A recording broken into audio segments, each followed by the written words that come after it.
26 வருட நம்பிக்கை, லட்சக்கணக்கான சந்தோஷ திருமணங்கள். கல்யாணம்னாலே தமிழ் மேட்ரிமோனி தான். தீபம் விளக்கேற்றும் எண்ணெய், ஒரு தெய்வீக அனுபவம். சிம்மராசிக்காரர்களை பொறுத்த வரைக்கும் இப்போ அஷ்டமத்து சனி ஆரம்பித்து நடந்துட்டு இருக்குதுன்னு நம்ம சொல்லுவோம். ராசிக்கு 11ஆம் இடத்துல இருக்கக்கூடிய குரு 12ல் வந்து மறையிறார். சிம்மத்துக்கு கண்டிப்பாக ஒரு கலக்கம் இருக்கும். ஏன்னா ஏற்கனவே அஷ்டமத்து சனி நடக்குது. குரு வர இடமும் உண்மையை சொல்லணும்னா நல்ல இடம் கிடையாது. சார், தீராத நோய் உடம்புல இருக்குது சார், மனப்பதட்டமாக வாழ்ந்துட்டு இருக்கிறேன் சார், இது சரியாயிடுமான்னு எனக்கு தெரியல அப்படின்னு குழப்பம் இருந்துச்சுன்னா, இதில் 10ஆவதுக்கு அஷ்டம சனி வேற இப்போ வந்துடுச்சு. அஷ்டம சனி வந்ததுலேருந்து இன்னமும் மன நெருக்கத்தையும் பர்சனல் லைஃப்பில் டிஸ்டர்பன்ஸையும் பார்த்துக்கிட்டு இருக்கிறவங்களுக்கு இந்த குரு 8ஆம் இடத்தை பார்க்கறதுனால அந்த வழிகள் எல்லாம். சிம்மராசிக்காரர்களுக்கு ஒரே ஒரு வேண்டுகோளாக வைக்கிறேன், ரொம்ப அதீத டெப்ரெஷன்ஸை தயவு செஞ்சு தூக்கி போடுங்க. இவங்க எப்படின்னா சின்ன சின்ன விஷயத்துக்கு கூட ரொம்ப இல்லற வாழ்க்கையில் இருக்கக்கூடிய சிம்மராசிக்காரர்கள் தயவு கூர்ந்து விட்டு கொடுத்து போகணும். அப்படி இல்லைன்னா கணவன் மனைவிக்குள்ள பிரச்சனை வரும், கருத்து மோதல் வரும், விவாகரத்து வரைக்கும் போகும். தேவையில்லாத டெப்ரெஷனை போட்டு குழப்பிங்கன்னு ஒரு சின்னதாக நடந்தால் கூட அதை பெருசாக போட்டு நோண்டினே இருந்தீங்கன்னா உங்களுக்கு தான் பிரச்சனை. அதில் மட்டும் பக்கத்தில் இருக்கக்கூடிய சிவபெருமானுடைய கோவில், எந்த கோவிலாக இருந்தாலும் பௌர்ணமி அன்னைக்கு போங்க. ஒரு சிவன் கோயில் போயிட்டு ஒரு புடி வில்வத்தை வாங்கி அந்த சிவபெருமானுக்கு உங்கள் பேரில் ஒரு அர்ச்சனையை பண்ணிட்டு பஞ்சாட்சர தீபம் 5 அகல் விளக்குகளை அந்த எம்பெருமானை பார்த்து ஏற்றி வச்சு. இந்த குரு பெயர்ச்சியானது சிம்ம ராசிக்காரர்களுக்கு இவர்களுக்கு என்ன மாதிரியான பலன்களை எல்லாம் கொடுக்க இருக்கு? சிம்மராசிக்காரர்களை பொறுத்த வரைக்கும் இப்போ அஷ்டமத்து சனி ஆரம்பித்து நடந்துட்டு இருக்குதுன்னு நம்ம சொல்லுவோம். ராசிக்கு 11ஆம் இடத்துல இருக்கக்கூடிய குரு 12ல் வந்து மறையிறார். சிம்மத்துக்கு கண்டிப்பாக ஒரு கலக்கம் இருக்கும். ஏன்னா ஏற்கனவே அஷ்டமத்து சனி நடக்குது. குரு வர இடமும் உண்மையை சொல்லணும்னா நல்ல இடம் கிடையாது. அதனால் ஒரு பெரிய பயம் இருக்கும். கோச்சார ரீதியாகவும் ராசியில் கேதுவும் ராசிக்கு 7ல் ராகுவும் இருக்காங்க. இப்போ சிம்மராசிக்காரர்களே தயவு கூர்ந்து நீங்கள் பயப்பட வேணாம். ஏன்னா குரு வந்து மற்ற இடங்களில் மறைவதை விட 12ஆம் இடத்தில் மறைந்திருந்தாலும் இந்த குரு பெயர்ச்சி கடகத்தில் உச்சமடைந்து இருக்கிறதுனால குரு பார்க்கக்கூடிய இடங்கள் சிம்மராசிக்காரர்களுக்கு ஒரு மிகச்சிறந்த இடத்தை பார்க்கிறார். அதே மாதிரி அவர் உச்சமடையக்கூடிய இடம் தெய்வ வழிபாடு, தூரதேச பிரயாணம், அயன சயன யோகத்தை கொடுக்கக்கூடிய ஒரு இடத்துல தான் அந்த இடத்துல உச்சமடைகிறார். இப்போ சிம்மராசிக்காரர்களுக்கு குரு பார்க்கக்கூடிய இடங்கள் ரொம்ப அற்புதமான இடத்தை பார்க்குறாரு. அதில் முதல் பார்வையாக தன்னுடைய சுகஸ்தானத்தை குரு பார்க்கறதுனால வீட்டில் ஒரு குழப்பம், வீட்டில் ஒரு தெளிவில்லாத தன்மை, வீட்டில் ஒரு முடிவெடுக்க முடியாத சூழல்கள் எதாவது இருந்துச்சுன்னா தெளிவாக திறம்பட தன்னுடைய முடிவுகளை எடுத்து அந்த முடிவுகளில் வெற்றி பெறக்கூடிய காலத்தை இந்த குரு பெயர்ச்சி கொடுக்க போகிறார். பல சிம்மராசிக்காரர்கள் வீடு கட்டணும், வீடு கட்டி பெண்டிங்லேயே நிற்குது, ஒரு லோன் வரல, அல்லது ஆரம்பித்து கடகால் போட்டு அப்படியே காசு இருந்துச்சுன்னா ஆள் வரல, ஆள் இருந்தால் காசு வரல, அல்லது வீடு கட்டிட்டேன்னா எனக்கு அந்த வீட்டுக்குள்ளே போக முடியல அப்படின்னு சொல்லி அந்த மனை சார்ந்த விஷயங்கள்லேருந்து வந்த குழப்பங்கள் எல்லாமும் கடவுளுடைய அருளோடு இவர்களுக்கு விலகப் போகிறது. அஷ்டமத்து சனியே நடந்தாலும் தொழில் சாணத்தை குரு உச்சமடைந்து பார்க்கறதுனால தொழில்முறை சார்ந்த விஷயங்களில் ஏற்கனவே இன்வெஸ்ட் பண்ணி தொழிலில் இருந்த பெண்டிங் ஏதாவது இருந்தால் அல்லது தொழிலில் தடைகள் இருந்து தொழிலில் மந்தத்தன்மை இருந்துச்சுன்னா அந்த தொழிலில் இவர்கள் வெற்றி பெறக்கூடிய காலமாக இருக்கும். பல சிம்மராசிக்காரர்களுக்கு வண்டி வாகனம் வாங்கணும் அப்படின்னு நினச்சிட்டவங்களுடைய பல நீண்ட நாள் கனவுகள் இந்த காலத்தில் வெற்றி அடையக்கூடியதாக இருக்கும். தாயோட உடல் நலத்தில் இருந்து வந்த பிரச்சனைகள் எல்லாமும் சரியாகும். ரொம்ப முக்கியமாக 6ஆம் இடத்தை குரு பார்க்கறதுனால உடல் ரீதியாக மன ரீதியாக இருந்த சோர்வு எல்லாமே மாறும். ஏன்னா லாஸ்ட் ஒரு 1.5 வருஷமாக சிம்மராசிக்கு மனசு ஒருநிலைப்பட்டு இல்லை. மனசுக்குள்ளே தேவையில்லாத குழப்பம், தேவையில்லாத அழுத்தம், தேவையில்லாத அலைச்சல், சின்ன சின்ன விஷயத்தை கூட இவங்க தன்னைத்தானே ட்ரிகர் பண்ணிக்கிட்டே இருந்தாங்க. ஏன்னா சந்திரனோடு கேது. சிம்மராசிக்காரர்கள் பல பேர் மனசாட்சியை தொட்டு பார்த்தாங்கன்னா தெரியும், தனிமையில் படுத்த அழுத நாட்கள் அதிகம், தன்னைத்தானே ஒரு மன ரீதியாக பாதிக்கப்பட்டவங்க மாதிரி உணர்ந்திருப்பாங்க. ஆன்சைட்டி, டெப்ரெஷன், ஸ்ட்ரெஸ்ஸு, ட்ரௌமா இதெல்லாம் தன்னைத்தானே கொண்டுகிட்டே இருந்தது. எதையும் தெளிவாக யோசிக்க முடியலையே, எந்த விஷயத்தையும் தெளிவாக செயல்படுத்த முடியலையே, நமக்குள்ளே ஒரு இன்ஃபீரியாரிட்டி தாட்ஸ் வந்து முடங்கி போயிருந்தாங்க. ஆனால் அந்த 6ஆம் இடத்து குரு அவருடைய உடல் ரீதியான விஷயங்களை பார்க்கும் பொழுதும் மன ரீதியான விஷயங்களை பார்க்கும் பொழுதும் கண்டிப்பாக அதில் இருக்கக்கூடிய சிக்கல்களிலிருந்து அவங்க மீண்டு வருவாங்க. அப்போ ஒரு மன ரீதியாக ஒரு பெரிய தைரியத்தோடு அவர்கள் வெற்றி பெறக்கூடிய ஒரு அற்புதமான காலம். ரொம்ப குறிப்பாக மறைமுகமாக இருந்த போட்டி, பொறாமை, வஞ்சகம், சூழ்ச்சி எல்லாம் உங்களை விட்டு விலக போகிறது. நீண்ட நாளாக கடன் வாங்கி தவிச்சுக்கிட்டு போராடிக்கிட்டு இருக்குன்னு சொல்கிறவங்கலாம் கடனை அடைப்பார்கள். ஏற்கனவே ஏதாவது கொடுத்துட்டு நான் வரவே இல்லை சார் எனக்கு பணம் அப்படின்னு நினைக்கிறவங்கலாம் அந்த பணம் திரும்ப இவர்களுக்கு கையில் சேரும். மருத்துவ ரீதியாக செலவுகள் பண்ணிகிட்டு இருக்கக்கூடிய சிம்மராசிக்கு மருத்துவ செலவுகள்லாம் குறையும். சார், தீராத நோய் உடம்புல இருக்குது சார், மனப்பதட்டமாக வாழ்ந்துட்டு இருக்கிறேன் சார், இது சரியாயிடுமான்னு எனக்கு தெரியல அப்படின்னு குழப்பம் இருந்துச்சுன்னா கவலையே படாதீங்க. நேற்றுக்கு இருந்த உபாதைகள் இன்றைக்கி போயிட்டு நீங்கள் மருத்துவரை ஆலோசிச்சிங்கன்னா கடவுள் புண்ணியத்தில் ஆண்டவனர்களோடு அதில் ஒரு நல்ல முன்னேற்றம் இருக்கும். சில நேரங்கள் உங்களுக்கு உடம்பு சரியாயிடுச்சுங்க அப்படின்னு கூட அந்த மருத்துவர்களே சொல்லக்கூடிய வாய்ப்புகளை இந்த காலகட்டம் ஏற்படுத்தும். சிம்மம் வந்து எதில் கஷ்டப்பட்டுச்சோ இல்லையோ பாஸ்ட் ஒரு 3 இயர்ஸாக பர்சனல் லைஃப்பில் கண்டிப்பாக கடும் அடி வாங்கியிருப்பாங்க. ஏன்னா அதுக்கு 8ல் ராகு இருந்துச்சு. வந்துடுச்சு. காதல் தோல்வி நிறைய, உறவுகளுக்குள்ள தோல்வி நிறைய ஏமாற்றம், நிறைய தப்பான ரிலேஷன்ஷிப்பு, அஃபேரு இதிலெல்லாம் போய் மாட்டி அவஸ்தைப்பட்டு அவமானப்பட்டிருப்பாங்க. இல்லை சார் ரொம்ப ஜென்யூனாக நாங்கள் கணவன் மனைவியாக வாழ்ந்துட்டுருக்குறோம் சார், கல்யாணம் ஆகி 3 புள்ள பெற்றுட்டோம் அப்படின்னு சொல்கிறவங்க கூட புருஷ முண்டாட்டிக்குள்ளே சண்டை, சச்சரவு, கருத்து மோதல்கள், குழந்தை பிள்ளைங்க சண்டை போட்டுக்கிற மாதிரி போட்டுக்கிறது, இப்படியே தான் அவங்க வாழ்க்கை கடந்த 3 வருஷமாக போச்சு. இதில் 10ஆவதுக்கு அஷ்டம சனி வேற இப்போ வந்துடுச்சு. அஷ்டம சனி வந்ததுலேருந்து இன்னமும் மன நெருக்கத்தையும் பர்சனல் லைஃப்பில் டிஸ்டர்பன்ஸையும் பார்த்துக்கிட்டு இருக்கிறவங்களுக்கு இந்த குரு 8ஆம் இடத்தை பார்க்கறதுனால அந்த வழிகள் எல்லாம் குறையும்.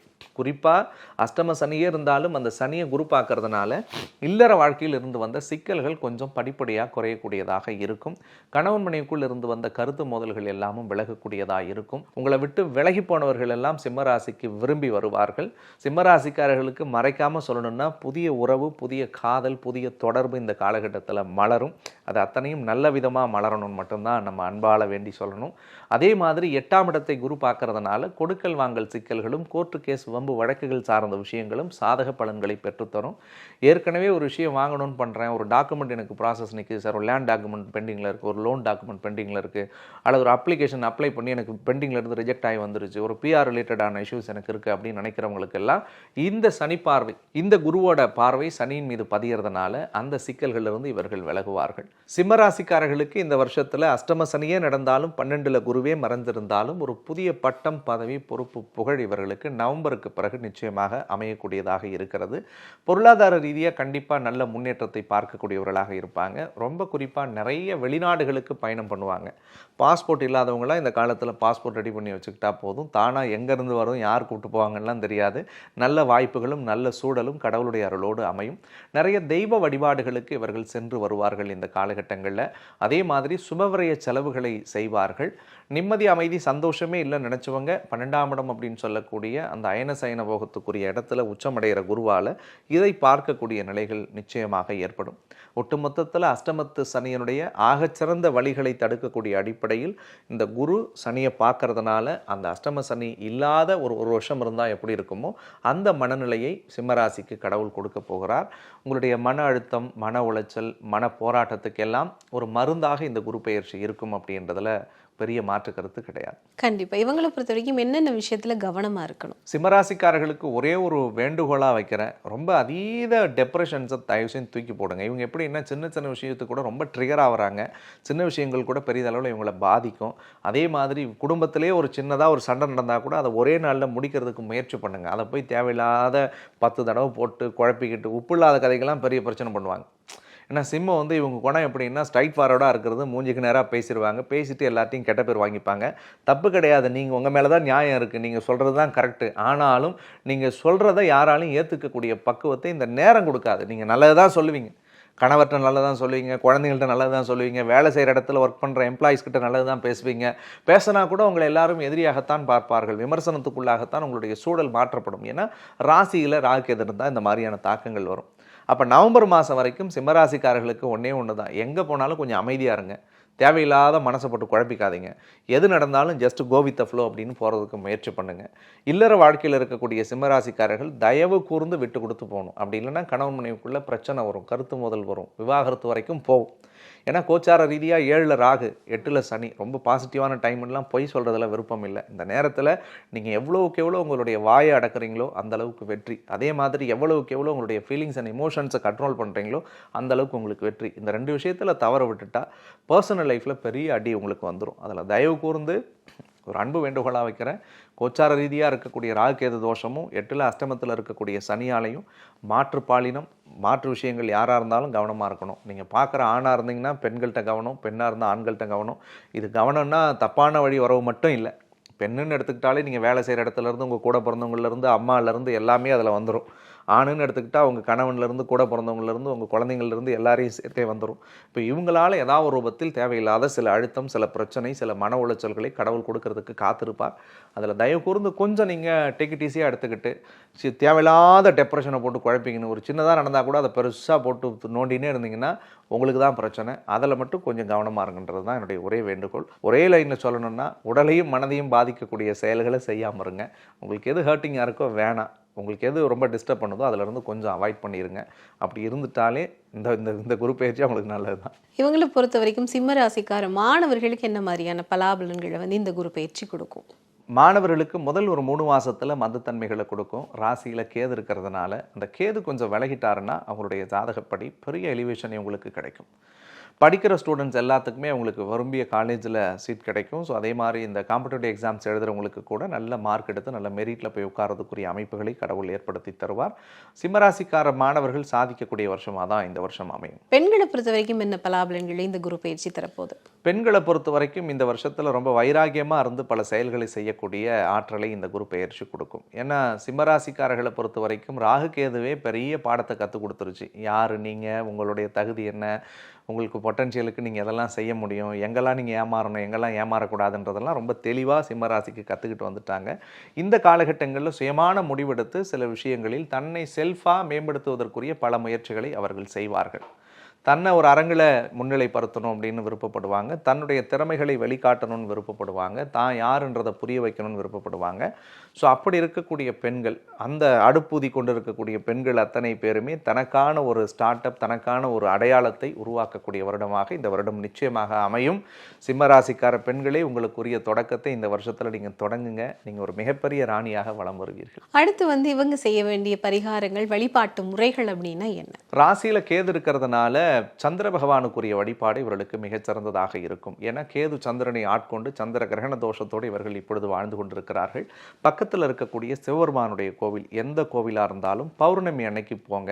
ஒரு சிவன் கோயில் போயிட்டு ஒரு புடி வில்வத்தை வாங்கி அந்த சிவபெருமானுக்கு உங்கள் பேரில் ஒரு அர்ச்சனையை பண்ணிவிட்டு பஞ்சாட்சர தீபம் 5 அகல் விளக்குகளை அந்த எம்பெருமானை பார்த்து ஏற்றி வச்சு மனதார பிரார்த்தனை பண்ணி, எம்பெருமானே எங்களுடைய எண்ணம் தெளிவடையணும், சிந்தனை தெளிவடையணும், அஷ்டம சனியால் வரக்கூடிய தாக்கங்கள் எல்லாம் விலகணும், வாழ்க்கையில் நாங்கள் தொடங்கக்கூடிய எல்லா காரியங்களும் வெற்றி அடையணும்னு சொல்லி மனமுருக பிரார்த்தனை பண்ணி சந்திரனுடைய ஒளி நம் உடலின் மீது படும்படியாக அந்த கோவிலுடைய பிரகாரத்தை, சின்ன பிரகாரமாக இருந்தால் ஒரு 3 சுற்று, பெருசாக இருந்துச்சுன்னா ஒரு சுற்று, உங்களுடைய வசதிக்கேற்ப சந்திரனுடைய ஆற்றலுடைய ஒளி உங்கள் மேலே படுற மாதிரி அந்த பிரகாரத்தை நீங்கள் பலம் பண்ணி அந்த எம்பெருமான மனதான வணங்கி விட்டு வீட்டுக்கு போனாலே போதும். உங்களுடைய உடலும் தெளிவடையும், உள்ளமும் தெளிவடையும். இவங்களை பொறுத்த வரைக்கும் சிம்ம ராசிக்காரர்களுக்கு எத்தனை % நன்மை தரக்கூடிய பலாபலன்களை இந்த குரு பயிற்சி தர இருக்கு? சிம்மராசிக்காரர்களை பொறுத்த வரைக்கும் அஷ்டம சனி, ஜென்ம ராகு கேதுவனுடைய தாக்கங்கள் அப்படின்றது ஒரு பக்கம் சாதகம் இல்லாமல் இருந்தாலும் குரு பார்க்கக்கூடிய இடங்கள் ரொம்ப நல்ல இடத்த பார்க்குறாருங்க. அதனால் சிம்மராசிக்கு 90% மதிப்பெண்களை நம்ம கொடுக்கலாம்.